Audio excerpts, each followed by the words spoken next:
That air show disaster that played out as thousands of families were on the ground watching it in Dayton, Ohio. One of the most eagerly awaited moments going terribly wrong. And just look at the images tonight. A wing walker on top of a small plane high in the sky, then the plane suddenly turning upside down, then plummeting, the wing touching the ground just moments before the plane then crashes.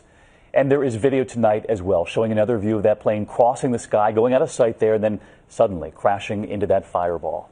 ABC's Rena Ninan leading us off tonight.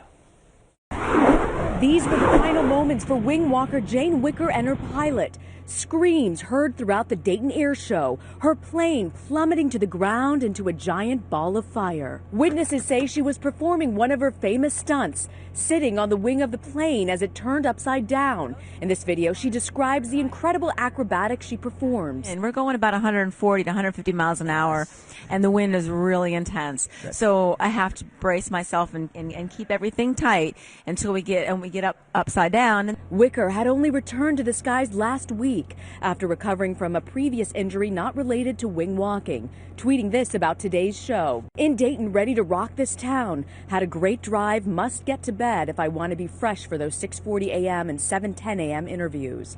In 2007, veteran stunt pilot Jim Leroy was killed when his stunt plane crashed and burned in the 2007 Dayton Air Show. Wing walking may look effortless, but the moves are hardly simple or without risk. Still, drawing large crowds to watch the high-altitude acrobatics, defying gravity, but it often comes with little training. Well, back in 1990, I answered an ad in the newspaper that said wing walker wanted, no experience necessary.